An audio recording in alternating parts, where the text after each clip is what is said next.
This afternoon, Police Minister Bheki Cele spoke of the new restrictions under level 1 of our lockdown. He has laid down the law on how important it is that we stick to the rules. We are not out of the woods yet on this pandemic. Now, since March, over 300,000 people have been arrested for breaking regulations. The minister this afternoon visited, or rather earlier this week, he visited a Newcastle farming community following the brutal murder of a farmer and his wife there. The minister joins us now to discuss this and a number of other issues. Good evening, Minister. Thank you very much for joining us. We do appreciate it. This level 1 lockdown, 300,000 arrests, I think a lot of people basically feel the lockdown is over. What is your message to those who are not going to bother wearing their masks, who are going to party all night? Sally, it's absolutely not over, and is not about to be over. Actually, it's scary. For last 2 weekends, I went out with the police on their operation. It's quite scary. I was at Thokoza this weekend, the very last. The other weekend I was both in Inanda and Umlazi. You would know that Umlazi and Inanda, they also lead on rape, both number 1, Inanda, number 2, Umlazi. And then Nanda is number 3 on murder, Umlazi is number 4. So there is this combination of non-compliance that also goes with crime. There is absolutely no compliance, no wearing of mask. People are just no social distancing. They are drinking to the latter. But the worst I found at Thokoza, the owners of the taverns and ship-ins, they close the doors, they lock the gates, and they continue to pack people on the closed windows and everywhere, continue to drink and completely ignore the rules. If, as the doctors and the experts say, that we might face the second phase, it might give us even an extra trouble than before. I mean, certainly, I'm just speaking to our London correspondent. They are facing what looks like a second wave. They're having to lock everything down again. But I think, so much has been spoken of our other pandemic, which, of course, is gender-based violence. And it was really encouraging to hear that you've identified 30 hotspots where the violence against women is particularly bad, that you're creating a special environment so that when a woman goes to a police station to report a crime, she's not alienated, she is in good hands. However, I spoke a little earlier to a gender activist who said, you say this, you're saying the right things, even our president of the UN General Assembly raising the issue of GBV. She says all the frameworks are there, but we're not seeing implementation. We are not seeing enough action. So I want to ask you, Minister, if a woman in Delft, which is one of the 30 hotspots, or in Orange Farm, which is another of the hotspots, if she walks into a police station after being violated, what extra support is she going to see, and how soon is that going to be coming in? Well, it is no doubt that there are our members that are not doing what they're supposed to do. Maybe they have not really internalized how serious the gender-based violence, femicide is. In the police, we don't like to separate gender-based violence and children violence. What we're doing, what we have agreed, is that we'll put the permanent desk, because one other problem that the victims, they encounter as they go to police station, they found this member of the South African police today, that member, some are young, some are from college, are not really in the groove of understanding. Now, we put permanent members. That will help us in two things. When is that going to happen, Minister? How soon is that going to happen? It is happening. It is happening. When? We have started. When and how soon? It is happening. Right now? There are members that are getting trained. For instance, we've spoken to NPA,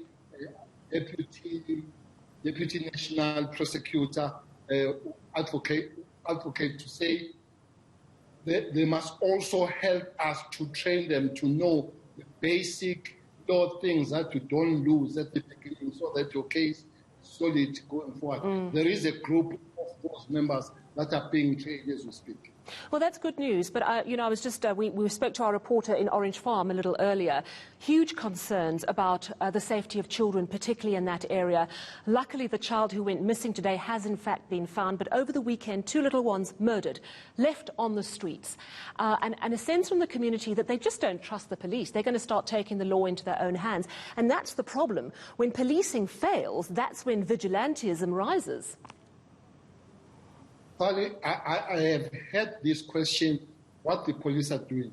These kids of Ivory Park, the oldest that has been a victim is 8, Sally. The youngest is 3. I haven't had anybody asking where were the parents, where was the family when these 3 went amiss. I don't hear those questions. Are you blame shifting? Are you blame shifting, Minister? Because I'm asking you about policing. I'm not asking you about parenting. That is an entirely different conversation with an entirely different minister. Absolutely not blame shifting. That's why the problem is not going to be, if the problem is allocated and is not made a societal problem, that all of us will become responsible on the matter is not going to help us. Police that are not doing their work must face the music. In Ivory Park, I know for sure that the child that was found in the shebeen naked, 2 people are arrested, are appearing in court. We are very hopeful about the case that happened recently. But as a minister, as a community leader, I'm not shifting the blame, but I would like all of us to make that call to say, including parents, including families, including friends, that we all take the serious responsibility of the children. You know, Minister, I have to ask you about Colonel Charles Kinnear, who was gunned down on Friday in front of his family home. His family says that his police security detail was taken away, that this man was left exposed. He was one of the country's top anti-gang investigators. Why was his security detail taken away by the police? Look, I know the colonel personally. I've worked with the anti-gang unit there very closely. I know most of them. Their commander, I know him very well, and some of them, including the colonel. Is one thing, his death has been really devastating, no doubt about it. Hence, I had to wake up and go there the next day after he's been killed. And this has been raised both from the South African police members and from the family I've spoken to the wife. Sally, allow me to say I have already instructed the commissioner who has appointed the divisional commissioner of visible policing, Lieutenant General Sempe, to go investigate. No. Minister, this man was murdered, assassinated on Friday. It is Tuesday. It is one simple question. You have all the power to say, why was his security detail taken away? Who ordered it? I want them on my carpet right now. That should have happened on Saturday morning, Minister. I hope you are listening to me, Sally. I am listening to you, and I'm finding your answer insufficient. I was in Cape Town on Saturday. Yes, but why has action not been taken? Why do we not have an answer as to why his security detail was taken away? I hope if you ask the question, you wait for the answer. Otherwise, if you have the answer... All right, give me the answer. I'm listening. I'm saying to you, I was in Cape Town on Saturday. Sunday, I spoke to the National Commissioner. Monday, instructed the head of visible policing. He's down in Cape Town doing that investigation. And I'm saying you don't need an investigation. You simply need one question answered. And this is the problem. Surely this is a matter you can find out about quickly, because this, you know what the problem with this is, Minister, apart from this appalling loss of life of this man who seemed absolutely dedicated to policing, it will send a chilling message to every other police officer or aspiring police officer that doing investigations into sensitive subjects and difficult, dangerous territory is not safe. It will turn people away from wanting to fight crime, and that's the bigger problem here. Well, I fully agree with you. That is part of this. This kind of action is too scary. But to say we can't do investigation, I can't stand in front of the country and guess and speculate. I need to get the facts. Those facts should be. I've given the commissioner 5 days to say we want that. I've said to you today, if I'm not mistaken, today is Tuesday. Saturday I was there. Sunday I took action, and I'm expecting the returns of that action.